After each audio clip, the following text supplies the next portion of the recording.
welcome to another episode of FAB It Garage. So I have the mount tacked in. Basically what I did, I dropped the motor. I took the motor and I dropped it in to the height that I wanted. I measured both sides, make sure it was, it's not gonna be perfectly center. 302s on the Miata is gonna be slightly towards the passenger side, so you can clear the steering, but it's very, very little and you won't even notice. So I have the mounts tacked up. Now I'm gonna fully weld it, throw a coat of paint, and then pretty much I can just drop the motor right in and then start working on the transmission. So, yeah. As you guys can see, I have everything fully welded, primed, painted. I got seam seal. So this engine bay is pretty much all set. So the next step is to drop the motor in, bolt the motor down where I want it, and then we're gonna be putting the transmission in. I have to go inside and take the interior a little apart. I have to take the center console off and cut a little bit. I'll show you guys when I get to it, but I have to cut a little bit of the sheet metal because the shifter on the T5, instead of coming out exactly where that cap is, it's gonna come out closer to the serial lighter. So I have to make a little cut on the body. And then what you do is you fabricate a shifter to bring it back to center. And I'll show you what I mean. But yeah. The only thing that I'm waiting, so I have all the clutch kit here ready to go in. The only thing that I'm waiting for is the pilot bearing. I could have sworn I ordered it. I probably did, but I have no idea where it is. So I ordered another one. It's supposed to be here actually any minute. They said the delivery is gonna be today. So once I change that pilot bearing out, I'm gonna put the clutch kit back in, put the bell housing back on, and put the transmission back on. So I'm gonna lower the motor in with just the bell housing, because on the T5s, for those who are not familiar with it, the transmission bolts onto the bell housing separately. Unlike a lot of transmissions where the bell housing and the transmission is one piece. So I'm only gonna bolt on the bell housing with the clutch kit already lined up, all installed, torqued down to spec. And then I can just raise the car up, go under the car with the transmission jack, lift the transmission up, slide it in, bolt it, and then I can start fabricating my mount. But I figured I don't want to take this apart twice, so if it's going to be delivered today, I'll wait. I'll change out the pilot bearing, which honestly I don't even know if it's bad, but every time you take something apart, just replace it. These things are so cheap, it's not even worth chancing having drivetrain noise after. So yeah, so that's the next step. Came out really good. Next step is going to be fabricating the transmission mount. So on this episode, we're supposed to drop the motor in and put the transmission in and fabricate a transmission mount. However, I thought of some safety things that I'm going to share with you guys, and therefore I'm going to do a couple things before I do that. So I was waiting to replace the pilot bearing. So I replaced the rear main seal. The pilot bearing looked all rusty because obviously this motor's been sitting for a while. So, and usually when you have it, I'll just replace it anyway. It's so cheap. The only problem is the factory pilot bearing that was there was really stuck on there. And I mean, people have all kinds of ways of removing them. I've had okay luck with filling it up with grease and using like a punch with the filling up the inner diameter of the bearing and then hammering it on. And basically what that does, it creates like a hydraulic effect. But I've done a bunch of them, and I actually bought a puller a while ago. So I had this, so I said, why not use the right tool? This is a puller that has threads, and it's basically an attachment to my slide hammer. So you put it in there, you open it up, and then you slide it back out, and it should pop right out. However, this thing here gave me a headache. I was able to gut this whole thing out, pull every bearing out of there, and this thing was still stuck in there. After I got this out, then I was left with a problem where this was stuck onto the crank. So that little bearing there presses into this, and then this presses into the crank. So the puller had nowhere to grab this thing. I had no lip here. If you put your finger in there and feel, I had no lip to pull it. So I was like, great, now this is stuck on a crank. This is pretty decently thick steel. What the hell am I gonna do? You don't wanna use an acetylene torch to heat this up, because you have your rear main seal there, and you don't want to be using acetylene on a crank. Not only are you going to damage your seals, not good for it. So the only option I had was to find a nut that has the same threads as that slide hammer, and try and put a couple beads of weld around it without getting this nut too hot, because then the heat's going to start going towards the rear main seal, and I didn't want that. I'm also out of welding gas, which I'm gonna go in a couple of days to go get it filled. Definitely gonna need welding gas C75 to do the transmission mount. So this type of steel here does not like being welded to, plus it was kind of oily. But either way, I got a nut on there, welded, the clutch and everything was out, obviously. And then I used the side hammer and I was able to get it out. Finally, after about 45 minutes playing with it. So, Merry Christmas. Put the flywheel on, put the flywheel bolts on, torque them to spec. The bolts do have sealer on them. On the 302s, you have to put a sealer on the bolts because it goes right through the crankcase, and you do not want the bolts leaking oil. That'll get all over your clutch disc, and then you'll be taking it apart again. So everything's torqued down to Ford specs. Brand new clutch kit, brand new rear main seal, brand new pilot bearing, brand new block. So now the bell housing is pretty much ready to be put in. I have a transmission and a bell housing right there. So this is just a spare bell housing that I was using just for test fit. So what happened was, like I mentioned in the beginning of the video, there's a car. I was gonna drop the motor in and then put the transmission in and fabricate them out. However, I don't have anything on the rear. I don't have, the subframe's not up yet. So my fear is that if I put all the weight of a 302 in the front, that this car might tip off the lift. And for those of you guys that don't believe it, I have seen it, a car fall off the lift, and it's not very fun.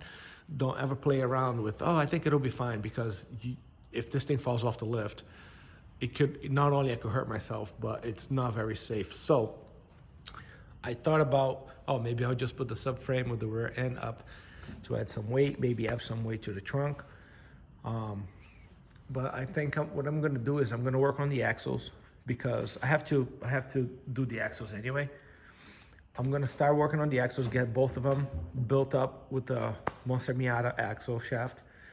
And then I'll most likely do that. I'll put the axles in, I'll put the control arms in, I'll transfer the arms over. The spindles, I still have to press the brand new wheel bearing that you should replace when you do this, and then press in the new Miata, Monster Miata hubs. So that's gonna be another episode, but I'd like to get at least a subframe and the pumpkin up to add some weight to the back.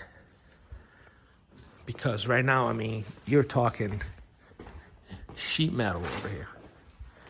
There's nothing in the back. So you're gonna have all that weight on the front. That's kind of dangerous. I would rather not load up the trunk with all kinds of weight. So I think I'm just gonna pop this subframe. I am waiting for a brand new brake hoses, brand new calipers. I already bought brake line to make a new brake line. Even though this one's not really that bad, just gonna redo it all. So once I have some weight in the back here, then I should be a little more safer as far as dropping weight on the front. So I'm gonna get going on the axles. If anybody wants to follow along and see how the axles are transferred over and put together, then this is gonna be the video for you. So yeah, let's get going on the axles, and hopefully when I'm done with that, I can put the subframe up and drop that motor right in. Okay, so I'm moving on to the axles because I'm still waiting for brake hoses for the rear to be delivered. Once the brake hoses come in, I'm gonna put them on the rear subframe. I'm gonna make a brand new brake line with nickel alloy on the back, and then I'll be able to put the diff in and mount the subframe. It'll be a lot easier to run the brake line before I put the subframe up, so I'm just moving on to other things that have to be done anyway, like the axles. So as you can see here, this is a Ford factory axle. You can see that it's reman, but it has a Ford logo on it. That's what you want. If you buy a reman axle and you do not get a Ford stamping on the axle anywhere, most likely it's not gonna work. So first thing you wanna do, you wanna get the clamps out, and you might wanna save these because you might be able to reuse it. So you're basically gonna take a very sharp screwdriver and you're gonna come over here and you're gonna lift this up. If that's laying down nice and flat, you take a hammer and you just gently tap it forward just to lift this little tab up. Once that's up, you can just go underneath and you can basically just side to side. Keep prying it up until it's open like that. And you'll be able to reuse it after. So once you get that out, this is the sliding type. So just slide it. That comes right off. Again, put it aside so you can reuse it. I already have the other side here that I took apart. Okay, now I'll do the same with this here. As you can see here, I already did both on this side. Slide this back. And that right there is the spline that my other axles that were wrong did not match up to the Monster Miata axles.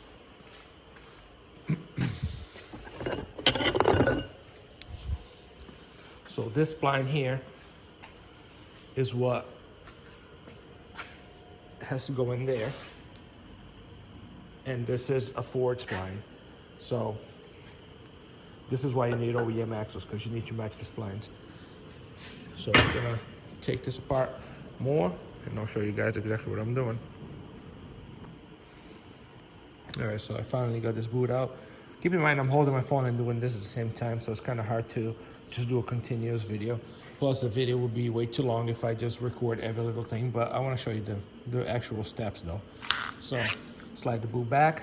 On this side here, the side that actually goes into your 8.8 or your 7.5, this just slides out. But you have to be careful because there's needle bearings in there. So let me see if I can get this.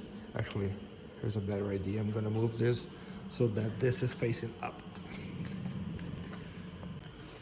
Okay, so now that this is facing up, you can just pick it up, move it side to side, pick it right up, and then lay that to the side. Right there. Now you can take a paper towel or a rag and you can, I don't know what kind of grease this is. I've done many axles over the years and I've never seen anything like, what is this, hand wash, hand cleaner? I don't know what the hell this is, but these three you want to keep in place if you can, because there's needle bearings surrounding that race. So just keep some grease in there just to keep things. Don't worry about getting grease all over the boot because you're not going to use that boot anyway. So let me throw this. I'm going to throw this paper full of grease here, clean my gloves, and then I'll show you guys the next step. Okay, so after you take your CV cup out, first thing you do, wipe all the grease off of it and wrap some tape. You can do 3-4 turns of painter's tape. I like to do painter's tape and then put electrical tape around it, because electrical tape will actually put some tension on it, where this paper tape, you're really going against grease, so you're not really sticking to anything. So at least I put the paper tape, that way the electrical tape has something to stick to. And it actually puts some, as you can see, puts tension on the whole thing. So once you do that, then you know these are not gonna fall off because you have needle bearings going around all three of them. So the way you're gonna see it is, it's gonna be kind of like this. It's gonna be pretty much almost flush. It's gonna be down a tiny bit. And then you're gonna see back here, there's a groove and there's this clip. You have to buy a plier that opens up. Let me see if I can show you. Opens up like this. When you squeeze it, it opens it, because you want to open up the clip and you want to slide it down. And when you first look at it, you say, well, why do I have to take it off? Can I just slide this thing out? Because that's only acting as a stop for this. Yes, it is, but they were clever and they put another clip inside there. So after you take that off, it allows this to move down. Take a 1-inch socket, put it on the front, lightly tap it with the hammer. I already did it, so, and look at that. Let me see if I can, there's another clip right there. So once you take that inner clip out, then this whole thing will be able to slide out. And then that's where you transfer over to your Monster Miata axles. Okay, we have our first one out. So here you can see it perfectly where you have to take this out, slide it down, so that way the whole piece can slide down so you can get this top one out. So I have it over here, have that out. Be careful not to open this up too much. You can always bend it back when you're ready to put in, but I have it on the bench here and it's secured, it's not going anywhere. Now guys, be careful. If you look on this side here, you see how it's got a taper right there? And you see this side is just flat. Flat faces out. I don't know what happens if you put it this way, but if you do, you're gonna find out, not me. This is how it came out, unless they put it together wrong. Always pay attention to how you take things out and how they're going back in. So remember, flat. This has no taper, it's just flat. As you can see, let me see if I can show you. It's just flat. That faces out. So make sure when you put it down on the bench, you put it back exactly how you took it out. So now I'm gonna slide this boot out of here, clean this shaft, and then I'm gonna move on to the other side. Okay, so before you go any further, go in the house, ask your significant other for a whole roll of paper towels. Trust me, you're gonna need it. You might get into a fight because you're taking a whole thing of paper towel, but it's worth it. You're gonna be wiping your hands. There's grease everywhere. I already used half a roll of paper towels. You can use rags if you want, but you're gonna go through rags like crazy. I mean, grease just gets everywhere. But anyway, after you went through that fight and you go back to your shop, remove that clip. Now you can slide both boots out, as I have there. You're gonna take your Miata shaft. You're not gonna be reusing those boots like I mentioned before. You're not gonna be reusing the axle. Take your Monster Miata boots. You wanna slide the smaller boot. An easy way to remember is smaller boot on the smaller groove, bigger boot, bigger groove. So slide those in. You don't really need, let me see if these clamps will, I think they're about the same size, but either way, you don't need the clamps in right away because the ones that Monster Miata give you can just go from the outside, and so can these. So if this is the right size, I'm gonna use this because I like these better. But if not, then I'll show you here what I was sent with the kit. You get these little pull straps. So don't worry about putting the clamps, just put your boots in. Again, small groove, small boot, big groove, big boot. Put that aside, because now you're gonna take this out of this shaft. Once you take this out of the shaft, reassembly begins, and you can just use the shaft for something else and put it on the stockpile for steel. So they want you to take this off, put it inside of a pipe, and bang it until this slides out. I'm gonna try it and see how that goes.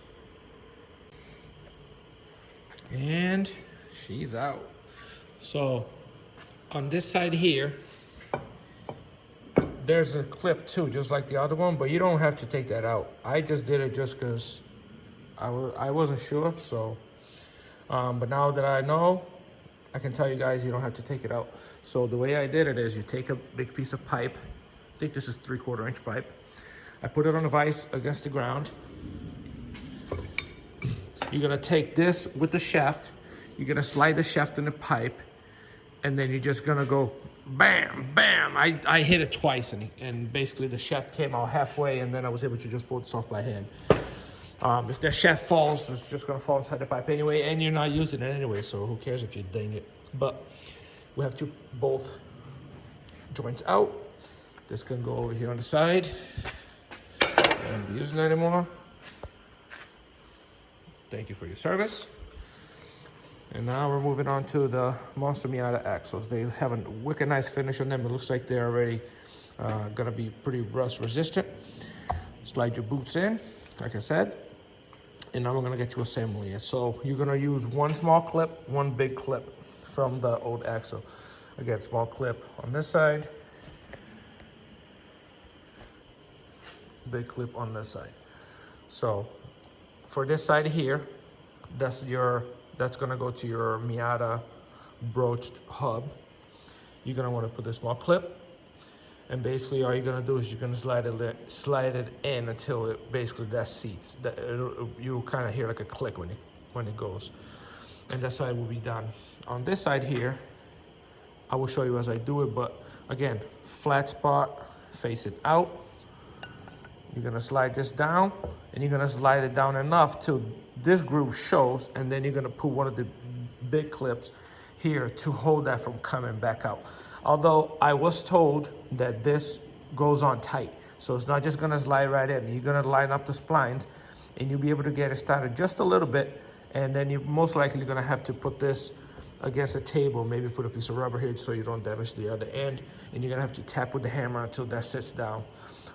Again, use that 1-inch socket that you used in the beginning, and you can probably tap this down all the way before you put that clip. So let me get you assembling. Okay, as you can see, the side with the little groove, I put the clip in, slid that in. Now, both of these splines, it's gonna go in decently tight. So what I did was I started it by hand, and it went in a little bit and stopped. And then I basically put the nut against the ground and hit it with a rubber mallet right here. You're not gonna damage it with a rubber mallet. And it basically slid right in. So that side's done. I can just fill the inside of the boot with grease, slide the boot back on, and put the 2 clamps. That side's done. Now we're gonna move on to this side here. All right, so hammer this down. Got the clip in there on the groove. Now all you gotta do is slide that back into the cup, slide the boot over it, put the clamps, and we have one axle done. I have to put the boot over and the clamps on both sides. I did have to grind, so basically you're gonna be reusing one of these. This was a little fatter and it wouldn't go into the groove, so what I did was I took a magnet, one of those hanger things. I stuck the ring to the magnet, and I came over here to my belt sander, and I just basically what you see there, I basically made sure it was straight, and I basically made that ring slightly thinner, and it fell right into place. Because I tried hammering this down 1,000 times, and it would not go down any further than that, because there's actually no more spline on this side here. So, but the ring went in there. Now pretty much just put it back together, and we have one axle. So for the other axle, it's pretty much the same process. All right, well, we have one axle done. So pretty much just put the clamps back on. I was able to reuse 3 out of those clamps. This one here, I was gonna reuse, but when I went to compress it, it just broke. So obviously, because I was using don't use dikes to try and press that. Use the right tool. I was too lazy to go find it because my shop's a mess, and I ended up breaking it, but that's fine because I got the Monster Miata ones anyway. So anyway, this one's all complete. So basically, for the other axles, the same exact thing. Obviously, before you put the boot back on, fill the inside of the boot with grease. I have a bunch of these packets. This is actually BMW axle grease. When you buy boots, they send you a few of those packets, but we have it in bulk at my shop, so I basically just saved those for myself. So yeah, basically kind of like this, just fill it with grease and then slide it on, and then obviously once it starts turning, it'll mix it all up. I've never had any issues mixing different types of grease, but guess we're gonna find out. So yeah, so I'm gonna start working on the second axle now, and then hopefully get this subframe up so we can drop the motor in. I really don't want to drop the motor in with no weight on the back. because it's kind of scary. Unless I just add a ton of weight in the trunk and don't worry about the subframe, but we'll see what I can do here. But anyway, thanks for watching. I appreciate you guys. Don't forget to like and subscribe. Share to all your friends if someone might be interested in a swap. And see you guys on the next one.